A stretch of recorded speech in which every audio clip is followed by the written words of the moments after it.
Welcome everybody. A little bit of a later start this evening. We were just trying to get more drivers in this evening, but unfortunately only 7 drivers able to make it this evening due to some work commitments. So we are down to 7. A smaller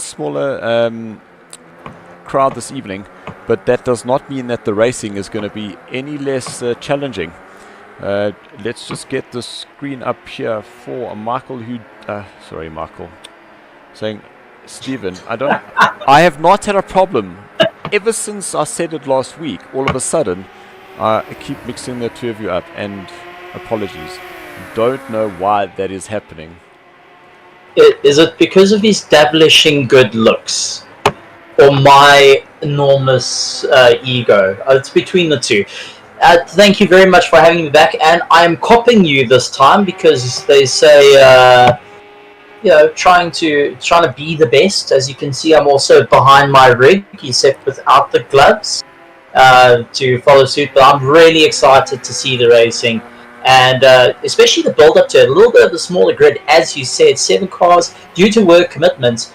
But I do think that it's going to play really, really nice heading forward. And I've just seen on YouTube that War Machine got dibs on the first comment immediately. So definitely going straight out there. And nice to see that someone's early and ready for the racing as well, and all the excitement that comes. Sorry, I got myself into a loop there, Stephen. I was trying to figure out what it is that I'm doing, but I realized that I need to be sharing the screen so you're able to see what I'm looking at. So there you go. Thank you very much. But I've got to say, I'm really looking forward to the action this evening. And if you go and take a look at the championship as it stands at the moment, we're in for a real treat of how things are going to all change throughout it all. And that's where I think it's going to play a bigger ball game in the early stages. As we go through the Bravo tier championship, Vincent is leading out in first place with 60 points. Michael Koenig in second place. Tyler in third place, only 16 points behind Michael. So definitely losing out a bit there. So Michael, unfortunately unable to make it, is definitely going to drop down that championship standing. We got Adrian, followed by D from Autowash Fourways, and big thank you to them, by the way. And remember to use SARCO when you actually go see them. But I think, Dylan, you have a bit more insight. You had a chat to him earlier in the week about the racing. Yeah, most definitely. Essentially, what will happen is if you go to the Autowash in Fourways, you just need to quote the code SARCO, and you can get from 15% off whatever the package is from the SARCO sponsorship that we've essentially been given. So get your car there. I will be there this weekend, making sure that I do get that car washed, and will definitely be taking advantage of that amazing offer.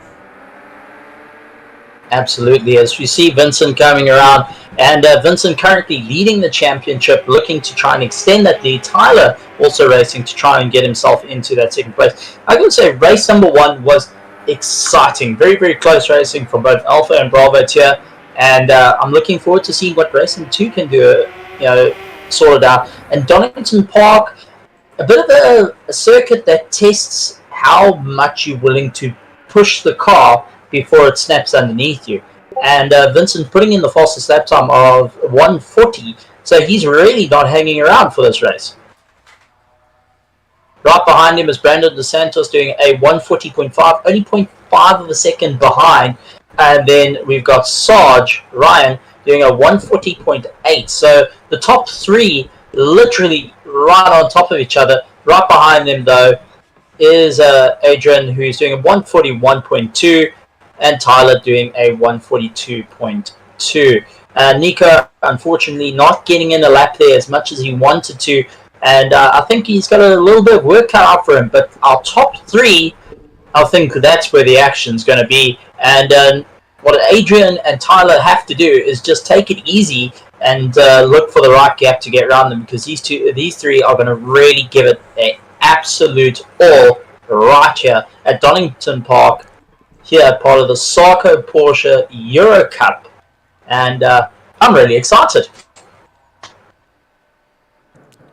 So only 6 and drivers also on the prizes grid. on the line. I must say only 6 drivers on the grid, which means we've lost Dane. We know that Dane racing with Colin, those are the 2 Dakel racing drivers. So not only do we only have 7 drivers, but one of them disconnects. Oh, there's a driver disconnecting in the background there. Don't know if you've seen that. So it looks like we're going to be down to 5.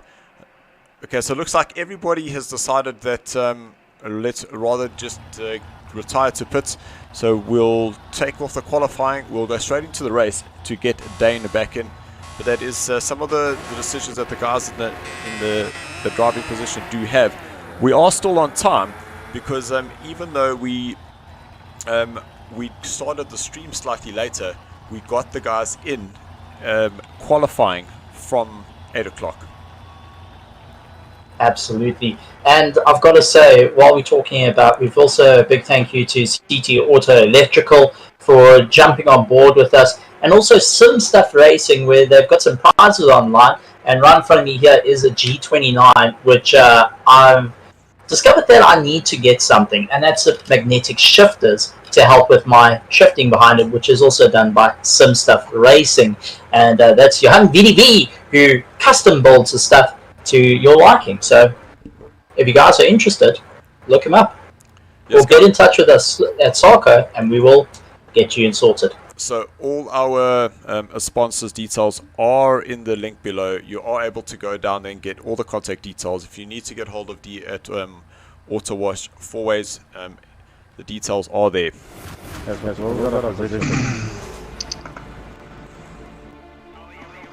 So as the guys are all just trying to get themselves ready to race. And so Dylan, take us a little bit. You've been around the circuit practicing a little bit, and give us a bit of the insight into Donington Park and what's the setup to it. So surprisingly enough is that if you do like the oldest style tracks, this is definitely the one you want to be driving. Just from the going down the hill through the first sector, man oh man, once you get down towards the old hairpin, that car, you get it nice and sideways, get the power on, and it just sends you straight back up the hill. Just making sure that the qualifying is off, and it is off, so we are back into the race. It does. Yeah, that's where the challenge comes into it, and yeah, that's the main thing about it, is just trying to push yourselves that little bit more every single time. And I know the guys have been trying to get the hang of these Porsches in the limited time, but well, I think we're in for some slip and slide action right here at Donington. As we know, Donington has always been one to chuck in a spanner in the works when needed, and I don't think this race is going to be an exception to that case, especially with such close times with our guys. Yeah, so there we got Nico starting in first on the front there. Nice to see Nico back again. He had a brilliant race in race 1, so let's see what he can do heading into race 2. So what the guys will do is they will line up. So they do have their track positions from the qualifying, and Dane will possibly need to just start at the back.